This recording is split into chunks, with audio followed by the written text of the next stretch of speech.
السلام علیکم ورحمۃ اللہ وبرکاتہ۔ پچھلی ویڈیو میں ہم نے سورۃ البقرہ کی آیت نمبر 64 اور 65 ان کا ترجمہ و تفسیر جانا تھا۔ آج انشاءاللہ العزیز ہم سورۃ البقرہ کی آیت نمبر 66، 67 اور 68 ان کا ترجمہ و تفسیر جانیں گے۔ تو شروع کرتے ہیں۔ بسم اللہ الرحمن الرحیم۔ فجعلناها، پس بنایا ہم نے اسے، نقالا، عبرت، لما، واسطے، بین یدیہا، پہلوں کے، وما خلفہا، اور پچھلوں کے، وموعظۃ، اور نصیحت، للمتقین، واسطے پرہیزگاروں کے۔ پس بنایا ہم نے اسے عبرت، واسطے پہلوں کے اور پچھلوں کے، اور نصیحت واسطے پرہیزگاروں کے۔ وَإِذْ، اور جب، قال، کہا، موسیٰ علیہ السلام نے، لقومہ، اپنی قوم سے، ان اللہ، بے شک اللہ تعالی، یأمرکم، حکم دیتا ہے تمہیں، ان، یہ کہ، تذبحوا، ذبح کرو، بقرہ، گائے۔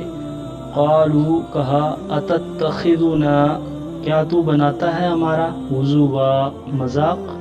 قال، کہا، اعوذ، پناہ پکڑتا ہوں، باللہ، اللہ تعالی کی، ان، یہ کہ، اکون، میں ہوں، من الجاہلین، جاہلوں سے۔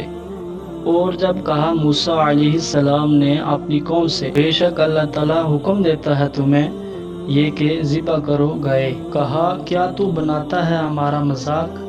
کہا، پناہ پکڑتا ہوں اللہ تعالیٰ کی، یہ کہ میں ہوں جاہلوں سے۔ قالوا، کہا، ادع لنا، پکار ہمارے لیے، ربک، اپنے رب کو، یبین، بیان کرے، لنا، ہمارے لیے، ما ہی، کیسی ہے وہ۔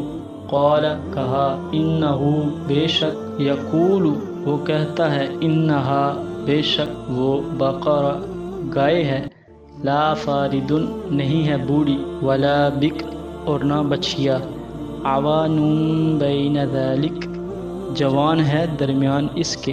ففعلوا، پس کرو، ما تؤمرون، جو تم حکم دیے جاتے ہو۔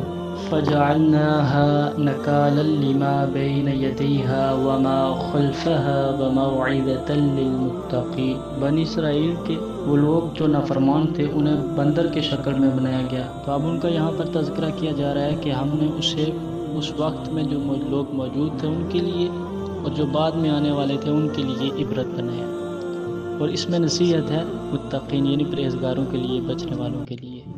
وَإِذْ قَالَ مُوسَىٰ لِقَوْمِهِ إِنَّ اللَّهَ يَأْمُرُكُمْ أَن تَذْبَحُوا بَقَرَةً قَالُوا وَتَتَّخِذُونَا هُزُوًا قَالَ أَعُوذُ بِاللَّهِ أَنْ أَكُونَ مِنَ الْجَاهِلِينَ۔ بنی اسرائیل ایک عرصہ مصریوں کے ساتھ رہ کر گائے پرستی کی طرف مائل ہو چکے تھے، کیونکہ یہ مرض قدیم زمانے سے مصر اور ہندوستان میں چلا آ رہا تھا، لہٰذا بنی اسرائیل مصریوں کے ساتھ رہنے کی وجہ سے متاثر ہو گئے تھے، حتیٰ کہ یہ دھات کا بچھڑا بنا کر اس کی پوجا کرنے میں لگے ہوئے تھے۔